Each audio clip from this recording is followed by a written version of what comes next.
Tool आया है property of material का। पिछले वाले लेक्चर में हम लोग 5 टॉपिक कवर कर लिए थे, ठीक है। तो आज से हम 6वां टॉपिक कवर कर रहे हैं और आज हम लगभग कोशिश करेंगे कि सारे टॉपिक आज कवर हो जाएं इस वाले लेक्चर में, ठीक है। तो ये हमारा है टॉपिक हमारा ब्रिटलनेस, भंगुरता। तो भंगुरता क्या होता है समझने की कोशिश करते हैं। यहाँ पे मान लीजिए कोई मटेरियल यहाँ पे रखा हुआ है, कोई पदार्थ रखा पड़ा है। यदि हमने इस पर फोर्स लगाया, फोर्स लगाने के बाद यह बिना किसी प्लास्टिक डिफॉर्मेशन के, मतलब इसमें कोई लंबाई में चेंज ना हो, साइज एंड शेप जो होता है इसका चेंज ना हो, बिना चेंज हुए ये डायरेक्ट टूट जाए, फोर्स लगाते ही यह टूट जाए, इसे क्या बोलेंगे? इस पदार्थ को बोलेंगे ब्रिटल मटेरियल। और यह जो गुण है या जो प्रॉपर्टी है, इस प्रॉपर्टी को बोलेंगे ब्रिटलनेस। देखिए यहाँ पे डिफिनेशन में वही लिख रखा है जो हमने बताया आपको कि पदार्थ का वह गुण जिसके कारण पदार्थ पर बल लगाने से वह पदार्थ बिना किसी प्लास्टिक डिफॉर्मेशन के छोटे छोटे टुकड़ों में टूट जाता है। बिना किसी प्लास्टिक डिफॉर्मेशन के उसके लंबाई में, शेप एंड साइज में कोई चेंजमेंट नहीं होगा, ठीक है। तो यह पदार्थ क्या कहलाता है? Brittle material.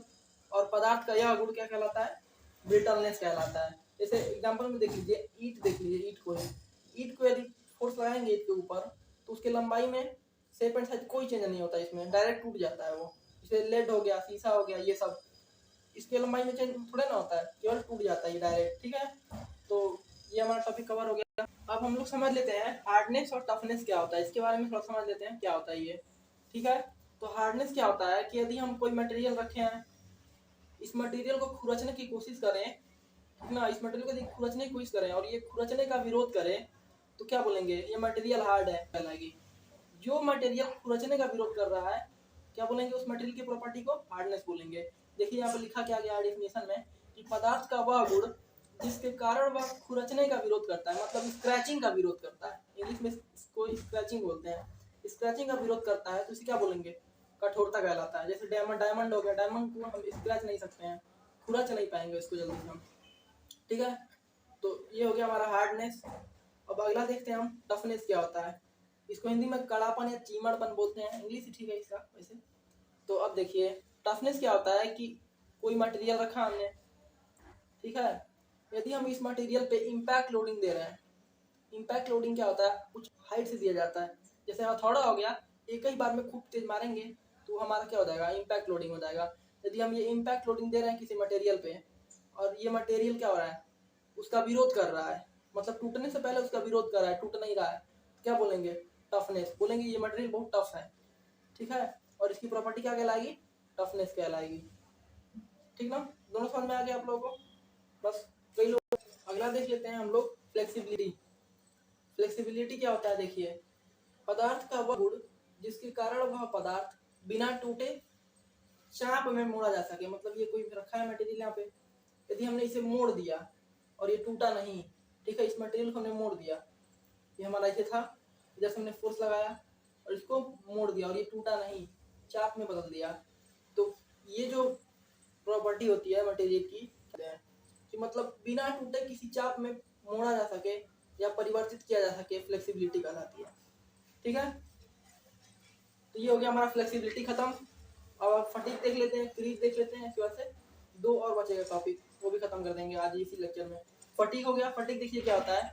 फटीग क्या होगा कि किसी पदार्थ का वह गुण, ये ऐसा प्रॉपर्टी होता है किसी मटेरियल का, साइक्लिक लोडिंग का विरोध करता है। किसका विरोध करता है? साइक्लिक लोडिंग का। साइक्लिक लोडिंग क्या होता है कि लोड डाला हमने, फिर हटा लिया, फिर डाला लोड, इस तरीके से हम करते जा रहे हैं, तो ये क्या होगा? साइक्लिक लोडिंग कहलाता है। जैसे देखिए एग्जांपल में देख लीजिए, इस गाड़ी का कोई पहिया है, इस पार्ट को देखिए, इस पार्ट को, ये पार्ट है, घूम के यहाँ पे लोड दिया, फिर लोड हट गया, फिर आया, फिर यहाँ पे लोड दिया, मतलब लोड पड़ता है, फिर हटा लिया जाता है, फिर पड़ता है, फिर हट जाता है, इस तरीके से। इसको क्या बोलते हैं? साइक्लिक लोडिंग बोलते हैं, ठीक है। साइक्लिक लोडिंग के कारण क्या होता है हमारा? किसी पदार्थ का वह गुण जिसके द्वारा वह पदार्थ साइक्लिक लोडिंग का विरोध करता है, फटीग कहलाता है। क्या कहलाता है? फटीग। समझ में आ गया आप लोगों को? साइक्लिक लोडिंग का विरोध करता है तो फटीग हो जाएगा, और यदि चाप में बदल गया फ्लेक्सिबिलिटी हो जाएगा। अगला देख लेते हैं हम लोग, क्रीप क्या होता है। तो क्रीप क्या होगा? मान लीजिए हम यहाँ पे हमने कोई वस्तु है, यहाँ पे कोई मटेरियल है, ठीक, यदि इस मटेरियल हमने कोई फोर्स लगा दिया, कोई फिक्स्ड कांस्टेंट फोर्स कोई लगा दिया, लगा के छोड़ दिया इसको, कुछ समय, बहुत समय के लिए, ज्यादा लॉन्ग टर्म के लिए, लॉन्ग टाइम इसमें, और इसको हमने छोड़ दिया। ठीक, और कुछ फिक्स टेम्परेचर होना चाहिए, कांस्टेंट टेम्परेचर होना चाहिए, कुछ ना कुछ टेम्परेचर जरूर होना चाहिए। तो क्या होगा, ये परमानेंट डिफॉर्म हो जाएगा। ये मतलब डिफॉर्मेशन इस तरीके से होगा कि दोबारा वापस अपने प्रारंभिक शेप एंड साइज में ना जाए, प्रारंभिक अपने ओरिजिनल शेप में ना जाए। तो इसे क्या बोलते हैं, परमानेंट डिफॉर्मेशन बोलते हैं। इसको क्या बोलते हैं, परमानेंट डिफॉर्मेशन। ठीक है, तो इसको कैसे डिफाइन करेंगे कि यदि कोई किसी मटेरियल पे हमने कोई कांस्टेंट फोर्स लगा दिया, ठीक है, लोड लगा दिया, या फोर्स, लोड या फोर्स दोनों कोई एक ही बात है, तो लोड लगा दिया तो क्या हो गया, लोड लगाने से कुछ टाइम पीरियड के लिए और कांस्टेंट टेम्परेचर पे, ये तीनों होना बहुत जरूरी है। ये तीनों, कांस्टेंट टेम्परेचर, लोड और टाइम पीरियड, ये होना बहुत जरूरी है। तो इसके कारण जो परमानेंट डिफॉर्मेशन होता है, क्या बोलते हैं, इसे ही क्रीप बोलते हैं। जिसके कारण ये परमानेंट डिफॉर्मेशन हो रहा है उसे due to time period, time period भी होना चाहिए। एट कांस्टेंट लोड, लोड होना चाहिए हमारा कुछ ना कुछ कांस्टेंट। एट हाई टेम्परेचर या कांस्टेंट टेम्परेचर कुछ होना चाहिए, कुछ ना कुछ टेम्परेचर होना ही चाहिए। क्या बोलेंगे, क्रीप कहलाता है। ये क्या कहलाता है, परमानेंट डिफॉर्मेशन होना बहुत जरूरी है।